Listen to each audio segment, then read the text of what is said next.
Sam Spade Detective Agency. They offered me a cool $1.5 million, but I couldn't be bought. Oh, Sam, all the time fooling. Straight goods, Effie.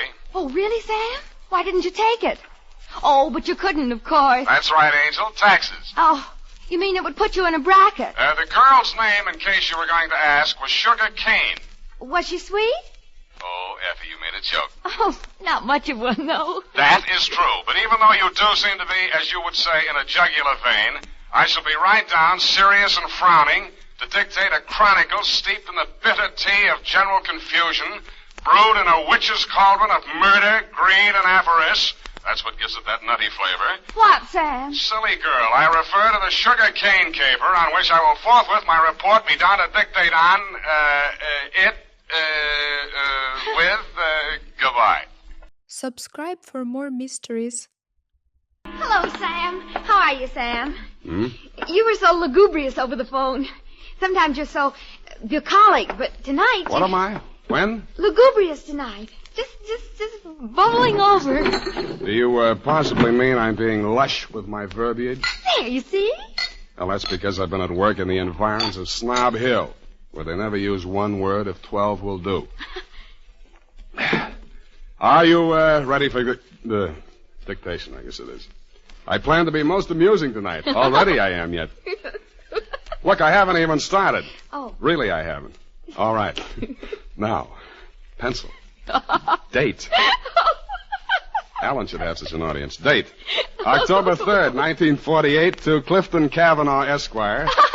Down, Effie. From Samuel Spade, license number 137596. Subject, the Sugar Cane caper. On Thursday last, at 11 a.m., as I waited for the traffic signal so that I might legally cross Powell Street in order to board a cable car, a cat rubbed up against my leg. I leaned over to stroke it and noticed that it had 6 toes. I wondered if that meant anything. It didn't. Most Nob Hill addresses don't mean much anymore, but yours still does. The house was big, hideous, and reassuring. Oh. Are you from Pepper Snow? No, I'm in business for myself. Mr. Cavanaugh in? Oh. Well, come on in. I can't understand what happened to that boy from Pepper Snow. Oh, pardon me if I seem a little hungover. Gladly, but can you ever forgive yourself? I like you. You got a sense of humor. You'll need it. You trying to tell me you don't approve of Mr. Cavanaugh? That perfume pothead. What did he do to you? He married my mother. Oh. Stepfather? Yeah. Oh, I'm Fred Blair. Spade's my name. Where do I find him? Detective? Check. I'll give you a clue. Look behind you. I did. I turned and found myself looking straight into your handsome face. You looked several years younger than your stepson, with regular aquiline features, dark, widely spaced eyes, and blue-black hair. Well, so you're the notorious Sam Spade. Well, I don't want to seem modest. Come into the conservatory. There's just the barest chance that we'll not be overheard. Good. There. Sit down.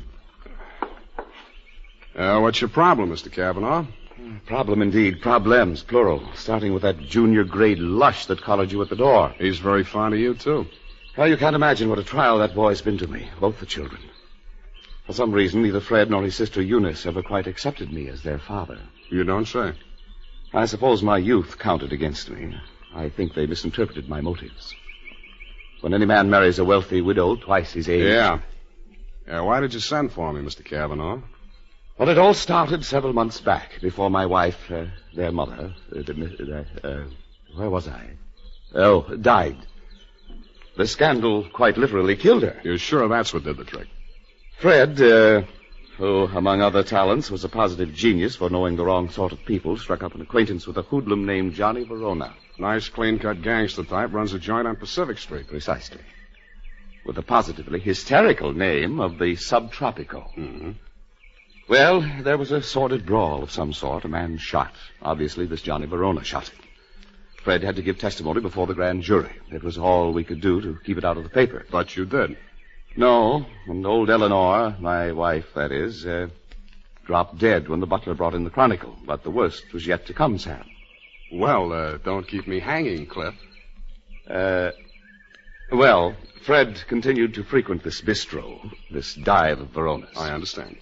I believe the bait is a toothsome little teaser with the unlikely name of Sugar Cane. She likes Fred. No woman in her right mind would look twice at that idiot, even if he were twice as rich and only half a Sodom. Where was I? Oh, yes, this Verona person came here several times on the pretext of pouring Fred through the front door and thereby met my stepdaughter, Eunice. Well, that's a very interesting story, Mr. Cavanaugh. Now, maybe you'll tell me what you want a detective for. Because my stepdaughter has brazenly informed me that she intends to marry this gangster. I want you to help me prevent that marriage. I don't see. Don't see what? I don't see how I can. Well, perhaps I didn't make myself clear. When Verona was arrested for that shooting in his club, Fred didn't tell the grand jury all he knew. Now, if you could prove that Verona is guilty, then we'd be rid of him for good. Is it Verona you want to get rid of or your stepson? Good Lord, you don't think Fred did it? Do you? Why, no, of course not. Okay, supposing Verona did it, then Fred goes up on a perjury rap, maybe accessory. Oh. Well, I have no overwhelming desire to injure Fred. Look, why don't you tell me what you have an overwhelming desire for? Well, under the terms of her mother's will, Eunice will inherit $3 million as soon as she marries. When? When what? When do I meet her? Be serious, man. Now, I will pay Verona $50,000 in cash if he'll stay away from her. Would you take $50,000 as the payoff in a $3 million caper? In this instance, yes. Eunice is not very well, and you may quote me on that, book, chapter, and verse. To Johnny Verona? To Johnny Verona. Okay. Water's mighty cold this time of the year at the bottom of the bay, but if you don't care, I don't. Thank you. Let me know how it comes out. Don't give it a second thought. You'll know. Don't get up, Mr. Cavanaugh. I know the way out. Hey, Spade, wait up. Well, you look a little better. Listen, there's something you ought to know. He was my sister's boyfriend before he married my mother. He did it out of revenge because Eunice threw him over. He still wants to marry her. Any particular reason? Oh, my mother put that crazy marriage clause in her will. He's been systematically getting rid of every man who's been interested in her. Bought him off, threatened him off any way he could. Why? He thinks Eunice will eventually marry him to get her inheritance. But she won't. She'll kill him first, and if she doesn't, I'll do it for her. Fred. Huh? Oh, yeah? Fred, what on earth are you saying? Who is this man? Well, he's the detective. Sam Spade. You're Eunice Blair? Yes, I want to talk to you. Fred, go and... Yeah. See you later, Spade. I know why my stepfather hired you, Mr. Spade. If you need the money, go ahead. But this time it won't work. You look as if you'd like to be a nice girl. How did you happen to settle for a cheap grifter like Johnny Verona? Because we understand each other, and he can't be scared off. Any message I can take him from you? Tell Johnny I'll meet him at the usual place. And tell him I still like my coffee black. No sugar.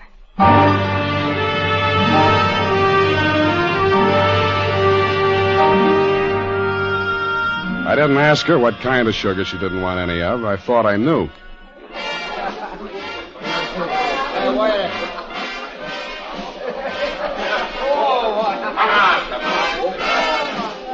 The only thing wrong with Sugar Cane's dance was her dancing, but the customers didn't seem to mind, and I didn't either. It was a pleasure to size her up carefully, as I would have felt obliged to do anyway in my professional capacity.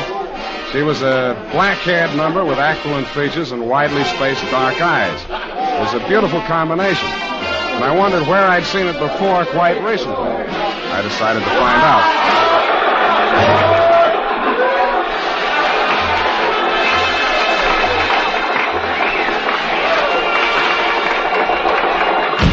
Hey, what's the idea of barging in here after me? Can't you see the sign on the door? No customers in the dressing rooms. Then let's go someplace else. I want to talk to you. Beat it. Take it easy. This is on business. Good. I'll fix it up with the boss. Johnny! Yeah, sugar? What's the matter? Is Joe giving you trouble? He trailed in here after me, the cheap masher, on the pretext of discussing business affairs. Okay, out you go. Hey, now, wait a minute. Come on, move. And don't come back. Well? Sorry, I had to give that bum's rush routine. I don't want to get her excited. She's a nice kid, and she doesn't know why you're here. I take it you do. Yeah. Eunice called me and told me you'd be down. Okay, Johnny, I'll give it to you fast and get out. Clifton Cavanaugh will pay you $50,000 to leave Eunice alone. He also made a few idle or not so idle threats about what might happen to her if you don't take his money. For example? He said she hasn't been feeling well, might not live long enough to get married. I don't have to tell you what I think about that kind of talk, and I wouldn't be peddling it if my office rent wasn't due. That's why when you started giving me that bum's rush, I made only, shall we say, a token resistance? Yeah. Now, about me marrying Eunice, you can tell Clifton to stop worrying. Hmm? Yeah, Eunice and I got married 3 weeks ago. You what? Married. You want to see the papers? Why the secrecy? I don't want her to get hurt. You're scared of Clifton? Nah. Sugar. She's got a very low boiling point. She's a... pardon me. Yeah. Yeah, Nick. What is? Go ahead. Yeah, I heard you. No, don't touch anything. Don't let anybody in. I'll be right over. Bad news? Yeah, Eunice. She's dead. How? One of my boys found her in my apartment. She was supposed to wait for me there. How did it happen? He's not sure. He thinks she took poison. I had to give Johnny Verona one thing. He didn't make any pretense about being grief-stricken. But after all, he just inherited $3 million. Sugar Kane took it standing up, too, but she just lost a rival and got her man back $3 million richer. I wasn't with you when you got the news, Mr. Cavanaugh. But the one I really wondered about was Eunice's brother, Fred. What brought that on was something I picked up in Johnny Verona's apartment where we found Eunice's body sprawled out over a tray of coffee things. It was a medicine bottle with a doctor's prescription number on the label. The name of the druggist that had put it up was Pfefferschnau. I remembered what Fred had said to me when he admitted me to your house that afternoon. Quote, "Are you the man from Pfefferschnau's?" I wondered if I'd answered yes, would Eunice still be alive? Subscribe for more mysteries. The morning papers didn't carry anything new on Eunice's death. Cause was put down to an overdose of a toxic drug. The doctor who prescribed it said she'd requested it for migraine headaches, which he suggested might have driven her to suicide. He did not explain why she had taken 4 doses in capsule form and dissolved the rest of it in a decanter of coffee. I thought somebody else had dosed the coffee, and so did you, Mr. Cavanaugh. Verona did it, of course. He knew she was taking those pills and dosed the coffee just enough to be fatal when added to what she took voluntarily. You knew all that, too. Well, so did Fred. But you had more reasons, $3 million more. But they were already married. You know that when you hired me? Yes. Then how come? I knew she was planning to do away with herself. I thought if we could pin it on Verona, after all, he's guilty of that old murder. Fred's a witness to that. Well, if he were convicted, the money would revert to me. Nuts. You don't believe me? She wasn't planning suicide, and you know it. Well, then? I don't care who takes the fall, but I got less on Verona than I got on you. Then I'll give you something. Here. Take a look. Verona's lawyer sent this around before her body was cold. A claim for $3 million, notarized yesterday while Eunice was still alive. Well, Mr. Spade? Pardon me while I drop dead. You did and waited hopefully, but I managed to stay on my feet. I even managed to make it down the hall to the bar where I found your stepson ambushed behind a row of empty bottles. Fine detective you turn out to be. I warned you. Stand up like a man. That's all right. I'll take on both of you. Come on, sober up. Makes sense. Where's my drink? Who took my glass? Here it is. Give me it. Sure. You spill it. Ooh, ice on my shirt. Listen to me. This is very important. Important? You were expecting a delivery from a drugstore when I arrived there yesterday morning. Who ordered it? She did. Eunice, she told me to watch for it and bring it to her. Did you do that? No, she wasn't here. What did you do with that bottle of medicine? I'm sleepy. I gotta get some rest. Wake up! No. I said wake up! Leave me alone! Now, listen. You took that bottle with you when you went out. Where did you take it? I tell you when you let me go to sleep. You took that bottle with you, didn't you? You're guessing. I know you're third degree. You went to Verona's apartment, didn't you? 2 gentlemen of Verona. Willie Shakespeare. You doped that coffee, didn't you, with the poison that killed your sister? I didn't mean it for her. I didn't know she was going there. Go on talking. I want a lawyer. I know my rights. Listen, I'm not a cop. I'm not taking a statement. You're too drunk for it to hold anyway, so you can tell me. Okay. Here's how it happened. She took her 4 pills and went to bed. Yeah? I sneaked a bottle out of the medicine chest and I went over to his place. His boy Nick was there making coffee for the boss, he said, when he got home. I hung around talking for a while and I slipped some of the stuff in the percolator while he was getting out the cups. And that's all. Why did you want to kill Johnny Verona? So Eunice wouldn't have to marry him. What do you mean, have to? She was doing it for me, so he'd keep quiet. About that brawl in the club, that old killing they tried to nail Johnny for? Yeah, that's it. The gun that did it. He got rid of it before the cops arrived. That was my gun. Fred, straighten up. Look. Yeah. Johnny dictated the story you told the grand jury. How do I know he didn't dictate the one you're telling me now? Who are you covering for? I didn't say anything. I didn't tell you anything. Get out of here! What's the matter with you? Get out the window! The revolver barrel that crashed through the darkened window pane behind the bar spoke twice. I answered it. I looked out into the darkness, making myself a good enough target to draw some fire. I fired back at the flashes. I was depending more on luck than aim, and luck was what I wasn't having much of. I went back to the place where Fred had fallen. The shots that had dropped him were luckier. He'd been dead before he hit the floor. What is it? What's happened here? See for yourself. Who? Shot through the window. Couldn't see anything but the gun muzzle. Looked like a .45. Johnny Verona, he packs a .45. Who told you that? It came out at that investigation. One of the reasons they couldn't indict for that old shooting. There were a lot of reasons they couldn't get that indictment. What are you driving at? Neither one of the leading suspects was guilty. I don't follow you. Sugar Cane did that job. Well, that's wild. What if I told you Fred made a statement to that effect before he was shot? You're lying. He confessed. Did I tell you that?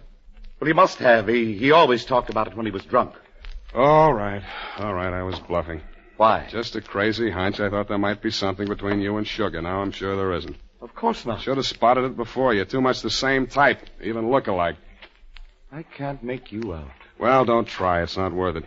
You better call homicide about Fred here. Tell Lieutenant Dundee if he wants my statement, I'll be at my apartment.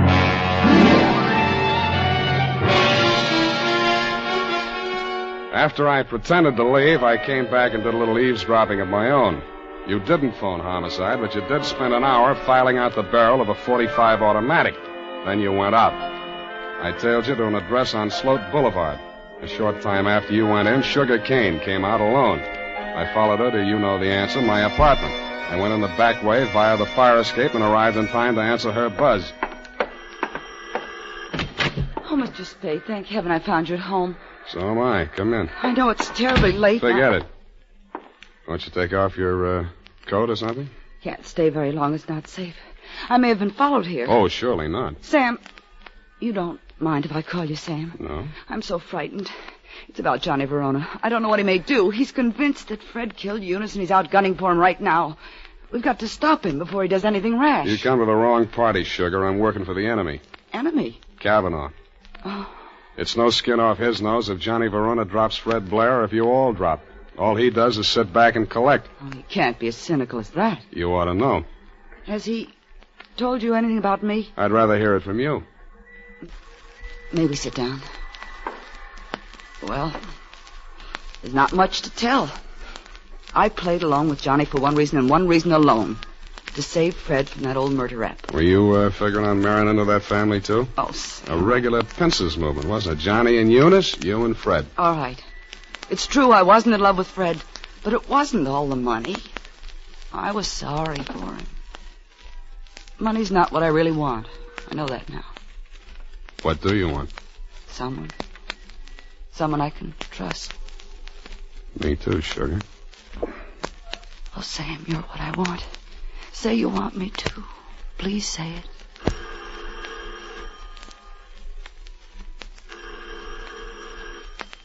Don't answer it, Sam. Why not? Johnny may have followed me here. He's insanely jealous. Well, I gotta face it out with him sooner or later. Might as well be now. Sam, be careful. Stand out of the way, Sugar. No, Sam. No, please. Don't reach, Johnny. I'm not gunning for you, Spade. In that case, come on in. Well, Sugar, I didn't believe him that you were coming here. I had to, Johnny. He got some crazy confession out of Fred while he was drunk. I had to stall him till you and Cliff could talk to him. To save Fred, I mean. Oh, stop horsing around. We all know that we all know Fred is dead, and we all know that we all know who killed him. Then Cliff was leveling. You are trying to pin that on me. I don't need it, but if you want it, you can have it. There's $3 million in my part of it. I'll split down the middle with you. If you throw in with them, it's a three-way split. There's no split at all if you take the rap for Eunice's killing, and you will if you throw in with me. It's their word against mine. 2 witnesses against 1, and all I've got is a confession by a drunk who is now dead. Sam. Oh, Sam, I was sure for a moment you... Get away from me. Sam, what... Go on. Go to work on him. I should have given you a little more time. That wasn't fair, was it, Sugar? I hate you. I hate you both. I never want to see you again. Get back in that room, Sugar. Cliff. What happened, Sugar? Why were you running away? Johnny double-crossed us. Now Sam knows everything. What does he know? The whole caper. Part of it I wasn't quite sure of until I saw you and Sugar standing side by side. That blue-black hair, the same eyes, plus the fact that the bell on Sugar's apartment on Sloat Boulevard reads Kane, parenthesis, Kavanaugh. You took a crazy chance when you knocked off Fred with me right there in the room. The kind of a crazy chance a brother would take to keep his sister clear. I could have told you that. It would have helped a lot, Johnny, but you didn't. When a man lets his sister go on dancing in a joint like yours after he's in the chips and she goes on liking it, you can be sure they're both playing for big stakes and for nobody but themselves. Where do you think you were supposed to wind up, Johnny?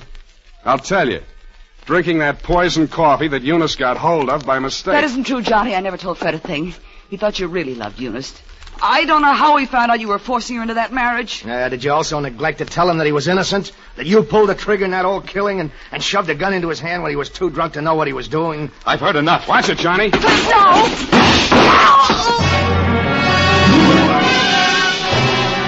I winged you a split second before you fired. Your aim went wild. All I saw at first was that it missed Johnny. Then I saw him move forward in her direction. She was leaning against the wall, a puzzled expression on her face, her hand plucking nervously at a spot of red that was spreading against the white of her dress. He caught her as she pitched forward and carried her over to a couch. She didn't speak again. You and Johnny knelt beside her until the cops arrived. If you were aware of each other's presence, neither of you showed it. Period. End of report. That was a sad ending, Sam. Yes, it is. I'm sorry it ended so sadly. Well, it was bound to, one way or the other. There wasn't anybody in the whole gallery that thought about anybody but himself. Except poor Fred, I guess, and his only friends arrived in bottles and left in the ash can. All those millions and millions. We'll get the money now, Sam. I'm glad you asked that. It leaves me cold. Go type that up while I knit myself a sweater. Subscribe for more mysteries. Well, here it is, Sam. Goodness, what a terrible group of unfortunates.